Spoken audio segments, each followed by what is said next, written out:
Olá, sejam muito bem-vindos! Hoje a gente vai abrir a caixa de ferramentas de uma das tecnologias mais importantes do mundo. Vamos entender por que ele é tão poderosa e ao mesmo tempo tão acessível. Estamos falando, é claro, de Python. E a primeira coisa que muita gente se pergunta é: Python? Esse nome se refere exatamente ao quê? Uma cobra? Aquele grupo de comédia? Ou é uma linguagem de programação? A resposta, por incrível que pareça, envolve um pouco de tudo isso. Mas o que realmente nos interessa aqui é o código. A melhor forma de pensar no Python é como um canivete suíço digital. Sabe, é uma única ferramenta, mas com múltiplas utilidades, que serve para construir coisas completamente diferentes. Não é por acaso que gigantes como o Google, a Netflix e até a NASA usam o Python para resolver alguns dos seus maiores desafios. Então tá, antes de a gente sair explorando cada uma das ferramentas desse canivete, vamos primeiro entender o que ele é, afinal. O que torna o Python tão especial e, principalmente, porque todo mundo diz que ele é tão simples de aprender. Para quem está começando do absoluto zero, uma linguagem de programação não é nada mais do que um idioma para a gente conversar com o computador. É bem parecido com seguir uma receita para fazer um bolo, sabe? A pessoa que programa escreve uma receita de instruções e o computador segue essa receita para executar uma tarefa. Simples assim. E a grande filosofia por trás do Python é justamente essa: a simplicidade. O seu criador, um cara chamado Guido van Rossum, criou uma linguagem que fosse fácil de ler e de escrever. A ideia era que o esforço ficasse com o computador e não com quem está programando. O código deveria ser quase como ler uma frase em português. E essa filosofia fica muito clara quando a gente compara. Para fazer a tarefa mais básica de todas na programação, que é mostrar Olá Mundo na tela, em Python se escreve uma única linha. Uma. Já em Java, por exemplo, a mesmíssima tarefa exige essa estrutura bem mais complexa. É essa simplicidade toda que abre as portas da programação para milhões de pessoas. Ok, agora que a gente já entendeu o que é a ferramenta, vamos finalmente abrir o nosso canivete suíço e descobrir o que ele pode fazer no mundo real. E olha, as aplicações são realmente impressionantes. A primeira ferramenta que a gente vai pegar é a lupa. Ela representa a capacidade do Python de investigar, de analisar, de encontrar padrões. Estamos falando aqui de ciência de dados e inteligência artificial, uma das áreas em que o Python simplesmente domina.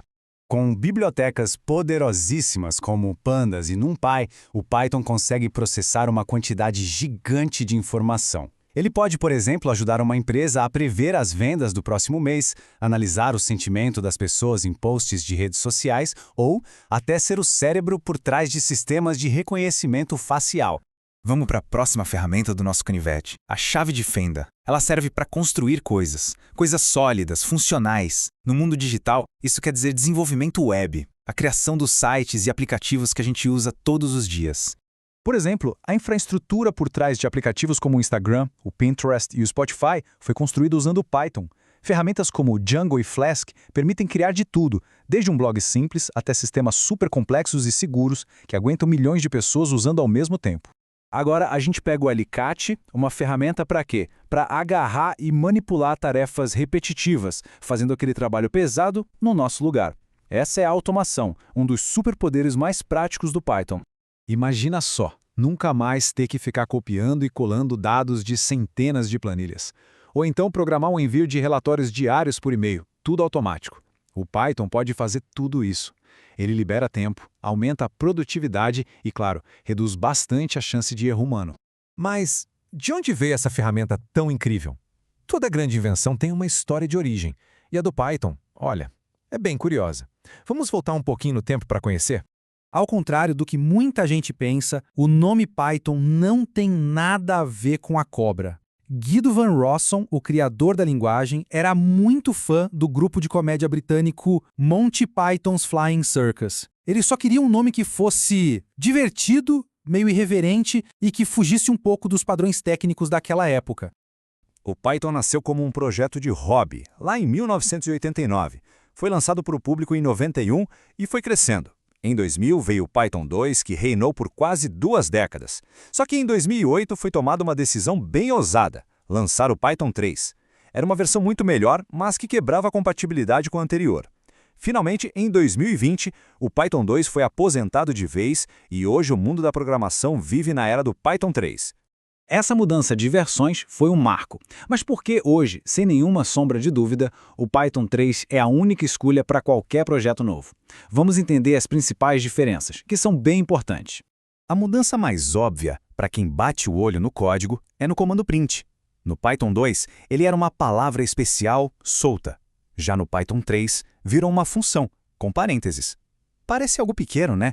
Mas isso deixou a linguagem muito mais consistente. Agora, todas as ações seguem um padrão parecido.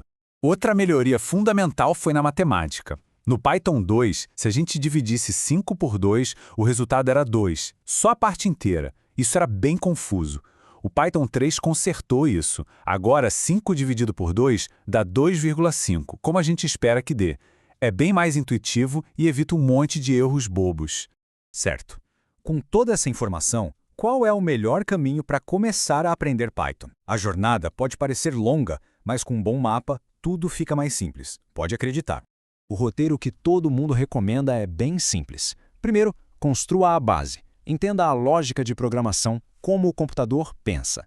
Depois, escolha uma área de interesse e aprenda as bibliotecas específicas para ela, as tais ferramentas do seu canivete. E o mais importante de tudo, pratique. Construa coisas, mesmo que sejam pequenas. Programação é uma habilidade que se desenvolve com a mão na massa. E tão importante quanto saber o que fazer, é saber o que não fazer. É bom evitar aquela ansiedade de querer pular para o final, sabe? Não dá para ignorar os fundamentos. Outra coisa, não tente aprender tudo de uma vez. É muita coisa. E, talvez o principal, não caia na armadilha de copiar e colar código sem entender o que ele está fazendo. O objetivo é aprender a dar as instruções, não só repetir o que já foi feito. No fim das contas, a mensagem principal é esta: Python é muito mais do que uma linguagem. É uma verdadeira porta de entrada para as áreas mais inovadoras da tecnologia. Essa combinação de poder e simplicidade faz dela a escolha estratégica para quem quer construir o futuro, seja com dados, na web ou com automação. E agora, a pergunta final fica no ar. Depois de conhecer as ferramentas disponíveis nesse nosso canivete suíço digital, a lupa para analisar, a chave de fenda para construir e o alicate para automatizar, qual delas desperta mais a curiosidade? O que seria construído primeiro com esse poder nas mãos?